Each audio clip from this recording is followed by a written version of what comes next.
আসসালামু আলাইকুম ওয়া রাহমাতুল্লাহি ওয়া বারাকাতুহু। সাল্লাল্লাহু আলা নবিয়িল উম্মি ওয়া আলিহি ওয়া সাল্লাল্লাহু আলাইহি ওয়া সাল্লামা সালাতা ওয়া সালামান আলাইকা ইয়া রাসূলাল্লাহ। সম্মানিত ইমানদার মুমিন মুসলমান ভাই ও বোনেরা, তদবির দুনিয়া চ্যানেলে আপনাদেরকে স্বাগত জানাচ্ছি। আমি মোহাম্মদ রজব আলী।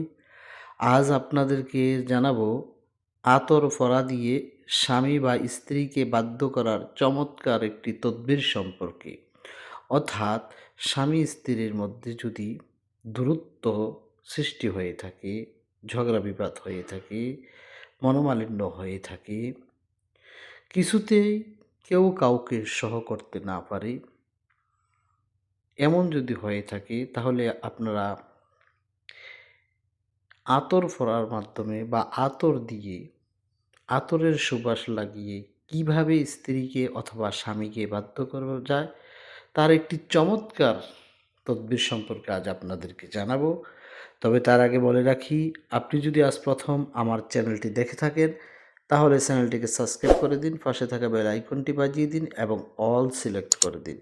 আর ইতিমধ্যে যারা আমার চ্যানেলটি সাবস্ক্রাইব করেছেন আপনাদেরকে জানাই অসংখ্য অসংখ্য ধন্যবাদ। তো সম্মানিত ইমানদার মুমিন মুসলমান ভাই বোনেরা, চলুন আমরা সরাসরি আমলের মধ্যে চলে যাই, তদবিরটি জেনে নিই। যদি কোনো স্ত্রী লোক স্বামীকে ভুল বুঝে থাকে, স্বামী স্ত্রীর মধ্যে দূরত্ব সৃষ্টি হয়ে থাকে, একে অপরকে কিছুতেই সহ করতে না পারে, তাহলে আজকের এই তদবিরটি একটি চমৎকার তদবির আপনাদেরকে জানাচ্ছি। যে তদবিরটি করতে হলে আপনাকে কিছু বেলি ফুলের আতর সংগ্রহ করতে হবে। অর্থাৎ বেলি ফুল থেকে যে আতর হয়ে থাকে, সুবাস ছড়ায়, বেলি ফুলের সুবাস ছড়ায় এমন ধরনের আতর নিতে হবে। নেওয়ার পরে আপনারা কি করবেন, এই আতরের মধ্যে আমি এখন যে আয়াতটি আপনাদেরকে বাংলায় লিখে দিয়েছি, আপনারা স্ক্রিনে দেখতে পাচ্ছেন একটি দোয়া। এই দোয়াটা হচ্ছে বিসমিল্লাহির রহমানির রহিম, ইন্নাল্লাহা আলা কুল্লি শাইইন কাদির ফাসাইয়াকফিকাহুমুল্লাহু ওয়া হুয়াস সামিউল আলিম।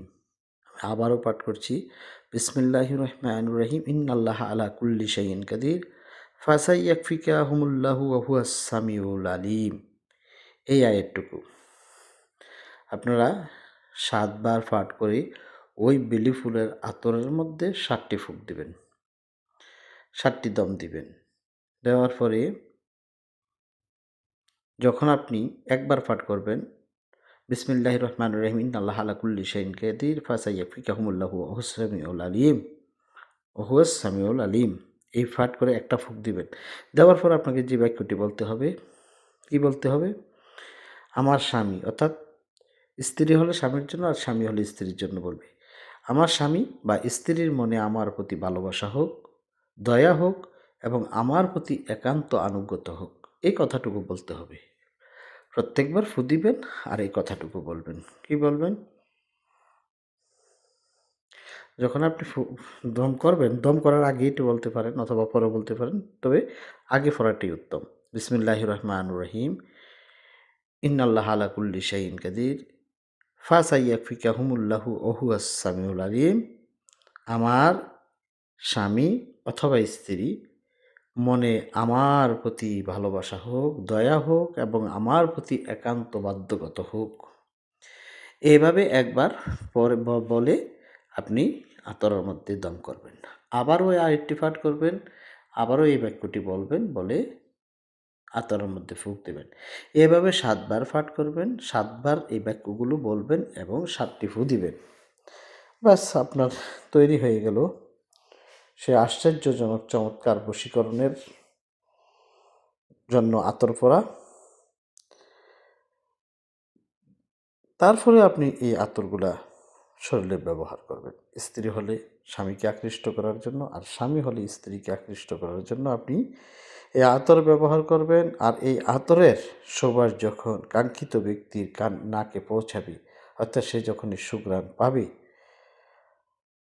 এখন স্ত্রী হলে স্বামীর জন্য করলে স্বামী পাগল হয়ে যাবে, স্ত্রীর জন্য। আবার স্ত্রী যদি স্বামীর জন্য, স্বামী যদি স্ত্রীর জন্য করে, স্ত্রীর নাকে যখনই ঘ্রাণ পৌঁছবে স্ত্রী স্বামীর জন্য পাগল হয়ে যাবে। এটি অত্যন্ত শক্তিশালী একটি আল্লাহ পাকের কালামের দ্বারা শক্তিশালী একটি বশীকরণ বলা বলা যেতে পারে। আকৃষ্ট করার জন্য, ভালোবাসা, অপরন্ত ভালোবাসা সৃষ্টি করার জন্য এটি একটি অদ্বিতীয় একটি তদবির। আপনারা যে কেউ এই আল্লাহ পাকের প্রতি পূর্ণ আস্থা বিশ্বাস রেখে আপনারা এই আমলটি করতে পারেন বা এই তদবিরটি করতে পারেন। তবে শর্ত থাকে যে এই আমলটি করার পূর্বে 2 রাকাত সালাতুল হাজতের নামাজ আদায় করে নেবেন। নিয়ে বেজোড় সংখ্যায় আপনারা ইস্তেগফার এবং দুরূদ শরীফ পাঠ করে নেবেন। আবার যখন আমলটি শেষ হবে আপনারা কয়েক মর্তবা দুরূদ শরীফ পাঠ করে নেবেন। তাহলে এই আতর ফোড়ার দ্বারা এমন ভালোবাসার সৃষ্টি হবে স্বামী স্ত্রীর মধ্যে, মানে বলা বাহুল্য। এই দুজনের মধ্যে, স্বামী স্ত্রীর মধ্যে যতই সংকট থাকুক না কেন তা দূর হয়ে যাবে।